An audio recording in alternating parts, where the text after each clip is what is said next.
You might be a Tinder pro, or you might just be dipping your toes into the dating pool. But whatever you are, you're going to want to nail that first date first impression. Luckily, science and relationship expert Dr. Terri Orbuch, aka the Love Doctor, has the answers. I showered, I showed up, I'm starving, and I could use a drink.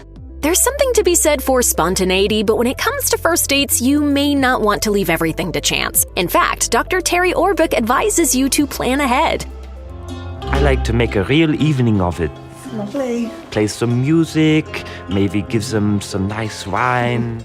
Take time to think about what you'll do and say on the first date. Plan what kind of image you want to present, rehearse questions, make a list of possible topics to talk about, and make reservations in advance for dinner, theater, or wherever you plan to go.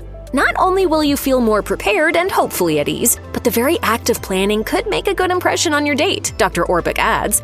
Studies show that by planning ahead, you'll come across as a person who cares and makes plans, is serious about dating, and considers the date to be important. A little forethought can also help you avoid common dating traps. Skip the dinner date for more casual coffee or drinks, so you aren't stuck for too long if the date disappoints. You could also leverage planning to avoid the movies for a more meaningful first date experience, or coordinate a safe exit strategy in case things get outright uncomfortable. When it comes to first date communication, your conversation should be a two-way street. Dr. Orbuch recommends, ask questions and listen well. Many people spend the entire first date talking about themselves. Don't. You may feel the need to sell yourself, but in reality, your date won't like it. After all, no one wants to hear their date endlessly monologue. Instead, Dr. Orbuch says to ask your date open-ended questions about themselves, such as their hobbies and interests. Someone who asks questions is seen as interesting and attractive on first dates. One study in the Journal of Social and Clinical Psychology put this theory to the test by having participants exchange questions escalating in personal and emotional depth, and found that curiosity predicted positive relationship outcomes. One of the study's authors, Todd Kashdan, even remarked, "Being interested is more important than being interesting. It's the secret juice of relationships." So whip out a thoughtful first date question or two and practice active listening to actually hear and respond to your date's answers. Of course, if you're on a good date, your partner may have the same strategy. In this case, answer their inquiries naturally and offer your own questions to keep the conversation balanced.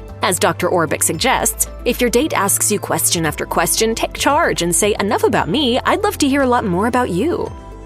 You can certainly skip the small talk while getting to know someone, but remember that you don't have to jump straight into the deep end with your questions, nor do you need to tell your entire life story in one sitting. On the contrary, Dr. Orbuch suggests revealing your innermost self slowly, as the overeager approach can sometimes backfire. Studies show that people don't want to hear too much too soon. When people disclose too much information on the first date, especially intimate and personal information, people are likely to feel overwhelmed and think the other person is not trustworthy.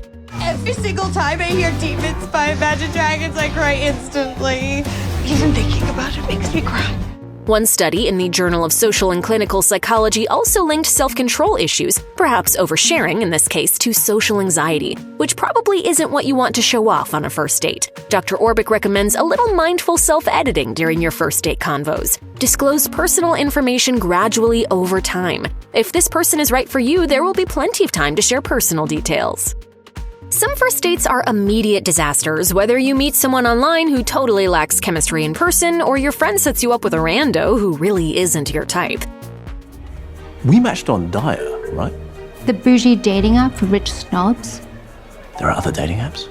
But when you've bagged a date with someone you really like, it's important that they can pick up on your positive vibes. How do you do it? Body language, Dr. Orbuch explains. Studies show that your eye contact, smile, posture, and body language can all convey a message of, "Hey, I'm interested in you." Classic nonverbal signs of attraction include leaning toward the other person or mirroring, mimicking your date's own posture and body language. Eye contact can be a particularly powerful tool too, even if it leaves you feeling a little bit vulnerable. According to a study in the Journal of Research and Personality that examined the impact of direct eye contact on affection, subjects who held prolonged eye contact experienced increased feelings of passionate love for each other.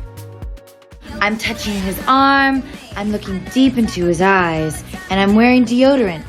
As such, it's no surprise that Dr. Orbuch suggests broadcasting your interest with eye contact and other subtle signals. On a first date, use your eyes or body movements to show that you like or are interested in the other person, to show you are approachable, and to make a good first impression.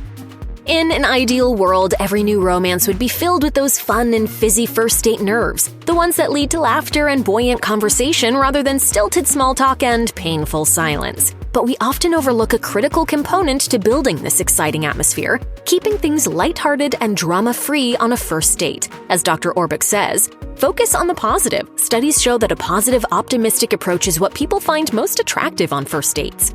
This includes a cardinal rule of dating: don't talk about your ex. In fact, anything too heavy could bog down this crucial getting-to-know-you phase, and no-go topics will vary depending on your personal circumstances. For this first meeting, just steer away from overall downers, including work woes or family issues. According to Dr. Orbuch, this is an unbreakable rule. Don't talk about your ex-relationships, your legal woes, your money problems, or your custody battles on a first date. Of course, sometimes the currents of conversation may sweep you into these topics unwillingly. Your date may even bring them up. In this case, Dr. Orbuch recommends polite discretion. If asked about an ex, make your answers as brief and neutral as possible and then move on. Lingering on the subject could introduce negativity, and the last thing you want is for your date to empathize with your ex.